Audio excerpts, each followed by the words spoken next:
എയ്റ്റിന്റെ day നവരാത്രിയുടെ 2ാം ദിവസം ഞാൻ എന്തൊക്കെ കഴിച്ചു. അപ്പോൾ ഇവിടെ രാവിലെ 4:30 ഞാൻ എണീറ്റതല്ല, ഞാൻ ഗർഭ കളിച്ച് വന്നതിന് ശേഷമുള്ള ടൈമിംഗ് ആണ് കേട്ടോ. അപ്പോൾ ഉറങ്ങുന്നതിന് മുമ്പ് ഞാൻ വിചാരിച്ചു നല്ല വിശപ്പുണ്ട്, അപ്പോൾ എന്തെങ്കിലും കഴിച്ചിട്ട് കിടക്കാനായിട്ട്. അപ്പോൾ ഞാനിവിടെ കുറച്ച് ഹോർലിക്സ് ഡേറ്റ്സ് മിൽക്ക് എന്ന് വെച്ചാൽ ഉണ്ടാക്കിയിട്ടുണ്ട്. ലോ ഫാറ്റ് മിൽക്ക് വെച്ചിട്ട് അതിനകത്തൊരു കഷ്ണം പാട വീണപ്പോൾ എനിക്ക് അറ്റാക്ക് വന്ന്.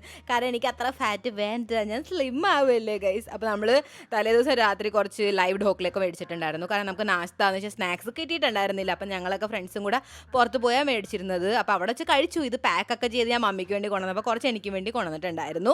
എന്നിട്ട് ഞാൻ പോയി കിടന്നുറങ്ങി. രാവിലെ മമ്മി അതേ ദാൽവട എന്നെ പിടിപ്പിച്ച് പറഞ്ഞു ഇത് മുഴുവൻ കഴിച്ചിട്ട് എണീറ്റാൽ മതി. എന്നിട്ട് കുറച്ച് ബർഫി ഇരിപ്പുണ്ടായിരുന്നു, അതിന് ജസ്റ്റ് പകുതി മാത്രം എടുത്ത് ഞാൻ കഴിച്ചു. എന്നിട്ട് ഈ ഒരു മേഥി പാര ഉണ്ടായിരുന്നു. എന്നിട്ട് ഞാൻ പാര വെക്കണതല്ല കഴിച്ചു, ഇതൊരു സ്നാക്സ് ആണ്. സോ യെസ്, അതും കഴിച്ചതിന് ശേഷം ഇവിടെ നല്ലൊരു ലൈറ്റ് ആയിട്ടുള്ള മമ്മി ലഞ്ച് ഉണ്ടാക്കിയിട്ടുണ്ടായിരുന്നു. അത് കഴിച്ചപ്പോൾ തന്നെ എനിക്ക് ആശ്വാസം. അതിൻ്റെ കൂടെ ഉണ്ടായിരുന്നു സാബുദാന പപ്പടം, ചൊവ്വരി ഉണ്ടാവില്ല അതിൻ്റെ പപ്പടം. എന്നിട്ട് ഇവിടെ കിറ്റ്കാറ്റ് ഉണ്ടായിരുന്നു. ആക്ച്വലി നമ്മുടെ അയൽവക്കത്ത് നിന്ന് ഒരു ബർത്ത്ഡേ ഉണ്ടായിരുന്നു, അവർ തന്നതായിരുന്നു കേട്ടോ. എന്നിട്ട് ഇവിടെ വൈകുന്നേരം ഞാൻ ഡ്രാഗൺ ഫ്രൂട്ട് കഴിച്ചു. മമ്മി പ്രസാദമായിട്ട് വെച്ചതായിരുന്നു കേട്ടോ. പിന്നെ ഡിന്നറിന് വേണ്ടി ഞാൻ ഇവിടെ ഉണ്ടാക്കുന്നുണ്ട് പനീർ ലേറ്റസ്റ്റ് റാപ്പ്. പാലിലുള്ള പാൽപ്പാടൊക്കെ മാറ്റി ഫാറ്റ് ലോസ് ഒക്കെ ആക്കിയിട്ട് ഇവിടെ അത്യാവശ്യം ഫാറ്റ് വേറെ ഞാൻ കയറ്റിയിട്ട്. ഓക്കെ, അപ്പോൾ നെക്സ്റ്റ് ഡേയും നമുക്ക് ഗർഭാളിച്ചതിന് ശേഷം സ്നാക്സ് ഉണ്ടായിരുന്നില്ല. അപ്പോൾ ഞങ്ങളൊക്കെ പുറത്തേക്ക് പോയിട്ട് ഈ ഒരു മസാല ഫാഫടയും പിന്നെ കുറച്ച് വടയൊക്കെ ഉണ്ടായിരുന്നു. ബൈ ദ വേ ഇതിൻ്റെയൊക്കെ ലോങ് വ്ലോഗ് ലൈവ് ആയിട്ടുണ്ട്. അപ്പോൾ വേഗം തന്നെ ലൈക്ക് ചെയ്യുക, സബ്സ്ക്രൈബ് ചെയ്യുക.